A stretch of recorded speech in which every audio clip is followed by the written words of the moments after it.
Bonjour Isabelle, bonjour Marco, comment allez-vous aujourd'hui en cette fin de journée, en ce dimanche 11 janvier 2026? Bienvenue dans le message des guides en prolongation. Il est présentement 15h52, donc il est pas loin de 22h en Europe et au Québec. Je viens de vous le dire. On va aller voir pour la suite de Anna et la naissance de Yeshua. On était rendu au chapitre 17 et je vais vous relire, soit tant que mon logiciel d'enregistrement, la caméra fonctionne. Et je vais demander quand même au guide, à la source, à Dieu, à l'univers, de protéger cette lecture, puis de m'aider, s'il vous plaît, à bien la livrer, et puis surtout de la protéger, puis de nous protéger en même temps pour la semaine qui s'en vient, pour les mois qui viennent, pour l'année, quoi, pour toujours, pourquoi pas.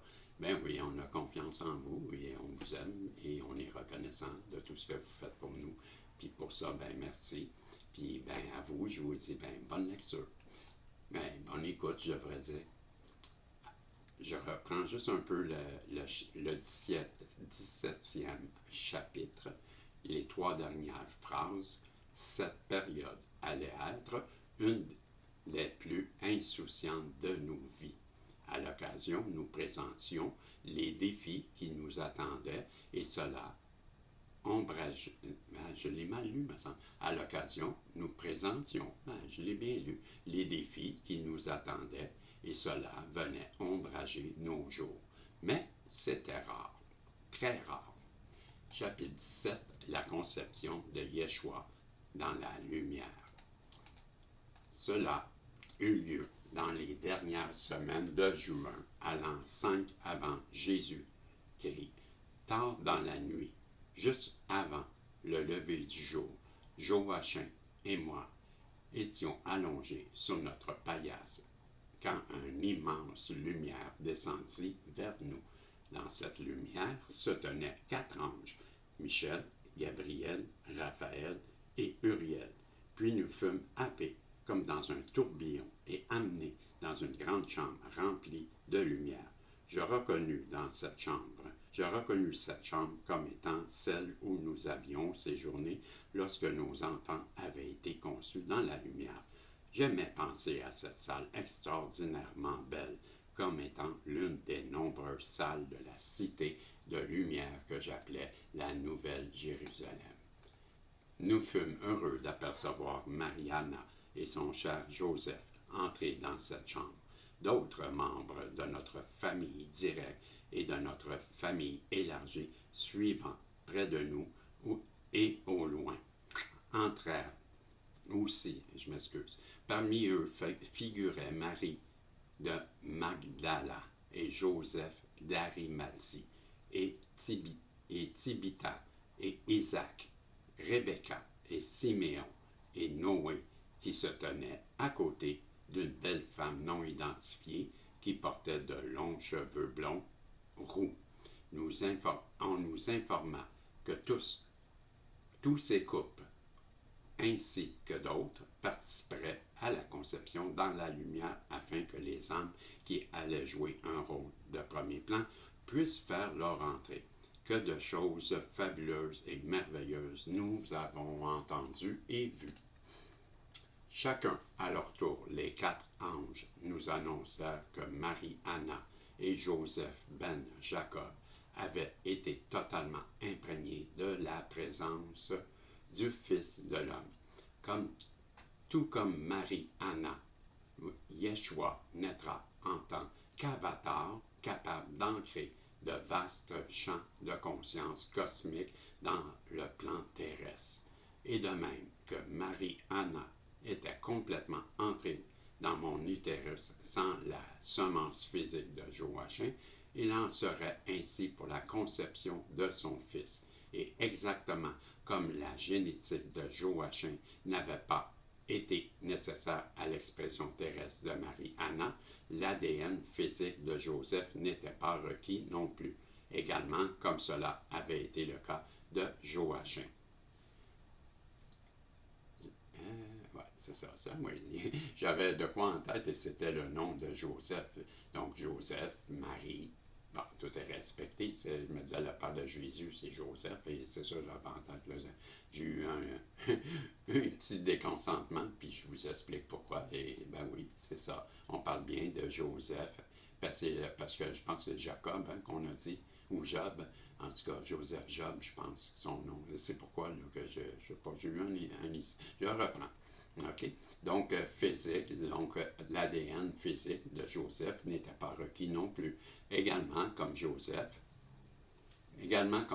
son ADN furent imprégnés dans la lumière alors que celui-ci fusionnait énergiquement. Je ne sais pas si je faisais ça de même, que ça m'aiderait peut-être à être mieux entendu. Alors que celui-ci fusionnait énergiquement avec sa grande âme cosmique qui allait être son fils. En attendant, sonner la cloche du sanctuaire, nous sommes redevenus conscients de nos corps physiques que les premières lueurs de l'aube touchaient, tendrement enlacés dans les bras l'un de l'autre, en larmes, nos corps tremblaient, nos cœurs louangèrent Dieu et le Très-Haut. Enfin, il était ici, notre action de grâce terminée, nous avons entendu un léger coup frapper à notre porte, laquelle s'ouvrit alors tout doucement. Marie-Anna et Joseph se tenaient là, radieux, leur visage brillait d'une lumière blanche, comme s'ils savaient intérieurement que nous savions ce qui s'était déroulé. Ils se joignirent à nous et ensemble, nous nous sommes agenouillés silencieusement et nous avons offert nos prières d'immense gratitude. Un délicieux parfum de lys et de rose flottait dans l'air. Nos cœurs débordaient de reconnaissance. Puis l'appel aux prières du matin se fit entendre. Nous sommes allés devant la communauté pour annoncer ce qui venait d'arriver. Les jeunes femmes qui avaient été préparées avec Marie-Anna pleuraient de joie en même temps que de tristesse. Chacune d'elles était une candidate digne, capable de concevoir le Fils de l'homme dans l'Immaculée Conception. Toutes s'étaient bien préparées et consacrées de tout cœur à cette tâche, souvent ardue. Maintenant que Marie-Anna avait été choisie, les jeunes femmes qui avaient ressenti un tel poids durant les longs mois d'initiation s'en libérèrent, suivant le degré d'attachement à l'idée d'être l'élu entre toutes. Ainsi, ce moment offrait l'occasion d'une autre initiation pour chaque âme bien-aimée. Au lieu de succomber à la déception, il était temps pour elles de tourner 7 fois leur intention vers celle de donner naissance à d'autres grandes âmes qui seraient les disciples de Yeshua, démontrant et soutenant du même coup leur initiation du Christ. Au lieu d'aller travailler au champ, nous nous sommes d'abord occupés des tâches essentielles. Ensuite, nous nous sommes tous rassemblés au sanctuaire pour le jour complet de jeûne et de prière jusque tard dans la nuit. Quelques-uns continuèrent ainsi pendant plusieurs jours. Quand ils eurent reçu conseil et guidance pour la prochaine étape, la communauté de Carmel reprit la routine habituelle. La manière dont Joseph reçut la nouvelle de la grossesse de Marie-Anna a été mal comprise. Je tisse donc ce récit de manière que vous puissiez marcher avec moi entre deux mondes. Une grande partie de l'incompréhension est due à la façon dont les rapports furent écrits et traduits dans vos évangiles. D'une part, il y a l'histoire telle qu'elle l'est comprise par l'esprit humain gouverné par la peur et les pôles non équilibrés. D'autre part, il y a aussi l'histoire telle qu'elle est vécue par ceux qui ne sont pas assujettis aux limites de la troisième dimension. Dans le récit que les évangiles présentent, Joseph est décrit comme affolé et ignorant ce qui est arrivé à Marie-Anna. On présente aussi une Marie-Anna. Je vais juste prendre le micro de l'autre côté, parce que je viens de me rendre compte que j'avais les deux doigts sur le bouton, prêt à le fermer, et je me connais, j'aurais pu faire ça. Donc je reprends. Dans le récit que les évangiles présentent, Joseph est décrit comme affolé et ignorant de ce qui est arrivé à Marie-Anna. On présente aussi une Marie-Anna qui savait très peu de choses sur la conception dans la lumière. On dit qu'il a fallu une visite de Gabriel pour convaincre Joseph qu'il n'avait pas été trompé et lui faire accepter que Marie-Anna comme sa femme, sans récriminer contre elle. Cette explication que l'esprit humain égoïste inventa afin que ceux qui ne connaissent pas la science mystérieuse de la conception dans la lumière puissent comprendre en tant que soit peu l'histoire qui se présente dans la conception de Yeshua, un miracle. La conception de Yeshua dans la lumière 149, ça doit être une référence à la Bible ou à l'Évangile. Au cours des siècles d'obscurité qui suivirent, les quelques adeptes qui connaissaient les mystères secrets en ont voilé la signification et ont caché les annales rédigées par ceux-là même qui avaient été témoins des événements. Quelques-unes de ces annales sont toujours cachées, d'autres ont été soustraites au regard par l'Église de l'État, et d'autres encore ont été détruites. Mais tout ceci est en train de changer car les siècles qui viennent vont donner naissance à une époque de lumière. Ce qui était caché va sortir au grand jour. Bien des gens seront surpris quand les codes multicouches de votre Bible seront brisés. Comme je l'ai déjà partagé avec vous, Joseph comprenait bien ce qui se passait. Plusieurs semaines après la conception, Marie-Anna révéla que l'archange Gabriel l'avait incité à faire un pèlerinage dans la communauté essémienne de Kadesh Barnéa.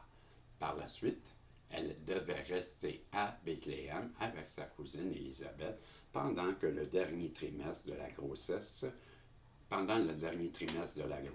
de cette dernière, qui portait aussi un enfant conçu dans la lumière. Marie-Anna et Joseph se préparèrent donc au voyage. Marie de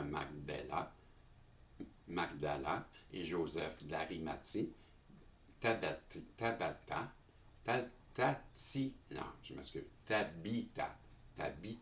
et Isaac, ainsi que Rebecca et Siméon les accompagnèrent. Tout fut préparé en vue de ce voyage dans la communauté essémienne éloignée, établie dans la nature sauvage de Paran, près de la route des caravanes qui passent au sud en direction du Sinaï. C'est là que Sarah et Abraham, les matriarches et patriarches des Hébreux des temps anciens, avaient été préparés à concevoir leur fils Isaac. C'est là aussi qu'une mesure supplémentaire de lumière divine serait envoyée dans l'utérus de Marie-Anna et des trois autres femmes qui allaient donner naissance à trois filles, Marie-Madeleine, Sarah et Marianne. Ces fillettes qui deviendraient éventuellement des disciples clés de Yeshua seraient aussi initiés au plus grand mystère de la résurrection et de l'ascension. De ce groupe, Marie-Madeleine, Sarah et Mariam joueraient des rôles essentiels en apportant leur appui à la vie et au travail de Yeshua. C'est ainsi que Marie-Anna, Marie de Magdala et Tabitha et Rebecca et le mari de chacune répondirent à l'appel de l'archange Gabriel, même si cela signifiait voyager dans des conditions estivales difficiles pour recevoir une des plus grandes portions de lumière. Je ne les ai pas accompagnés physiquement, mais je me suis accordé de manière à me bilocaliser de temps à autre. J'ai été témoin de beaucoup de choses merveilleuses qu'on m'a demandé de garder dans mon cœur. Un nouveau chapitre de nos vies s'est ainsi ouvert. Maintenant que Yeshua avait été conçu, nous anticipions l'achèvement de tout ce qui était venu accomplir sur le plan terrestre. Vous pouvez imaginer la joie qui nous remplissait alors le cœur lorsque vous-même contemplez les enfants que vous avez accueillis dans votre vie, qu'ils l'ont soit, que l'on soit ou non le parent qui donne naissance. Être proche d'une âme qui fait son entrée sur le plan terrestre, c'est être près des royaumes célestes, que c'est vrai. Cela est également vrai lorsqu'on est près des âmes qui repartent de l'autre côté du voile. Et ça aussi, c'est tellement vrai. J'ai confié plutôt de nombreuses âmes hautement évoluées, qui s'incarnent à cette époque-ci pour aider Mère Terre dans son processus d'ascension. De même que c'était vrai pour Yeshua et ses cousins qui furent conçus dans la lumière pour aider des parents conscients et une communauté de soutien. Il est possible de participer aujourd'hui à la conception dans la lumière. Le processus d'entrer dans les densités de la Terre est merveilleusement rehaussé quand les parents, la famille et les sages-femmes qui facilitent la naissance choisissent consciemment d'élever leur vibration dans une plus grande lumière. Quand un amour conscient est présent, il est possible de résonner en harmonie avec ses enfants très sensibles. Avec pareil soutien, ces merveilleuses âmes qui viennent en ayant la capacité d'exprimer un grand amour peuvent accomplir le travail de transformation qui consiste à remplacer les structures dysfonctionnelles d'une société par d'autres structures plus conscientes et plus humaines. Ainsi, en accomplissant mon rôle de mère et de guide envers les parents et les enfants conçus dans la lumière, je réfléchissais Je réfléchissais souvent à l'importance de la vie en famille communautaire à Carmel et j'attachais un grand prix à mes années passées avec la conception, avec Joachim. Entre les deux, il y a la conception de Yeshua dans la lumière 151. Je reprends mes années passées avec Joachim à élever nos chers enfants à contre-cœur. Je me rendis compte que le rôle de père exemplaire et d'enseignant de Joachim pourrait prendre fin d'ici peu. Alors nous nous rapprochâmes l'un de l'autre, Joachim et moi, au service de notre communauté. Nous sentions combien les glorieux royaumes lumineux étaient proches alors que les bébés conçus dans la lumière grandissaient dans le ventre de leur mère. Chapitre 18, le départ de Joachim.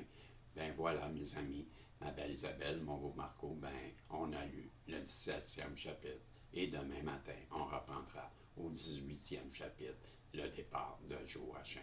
Ben, j'espère que vous aimez ce que je vous lis, puis si c'est le cas, ben, faites des pouces en l'air, vous le savez que vous êtes important pour moi, je vous aime, et ben, n'oubliez pas que, ben, en tout temps, si vous avez besoin de quoi que ce soit, ben, je suis là pour vous. Puis, ben, pourquoi pas vous dire, en attendant, on se revoit, ben, si Dieu le veut. Bye bye.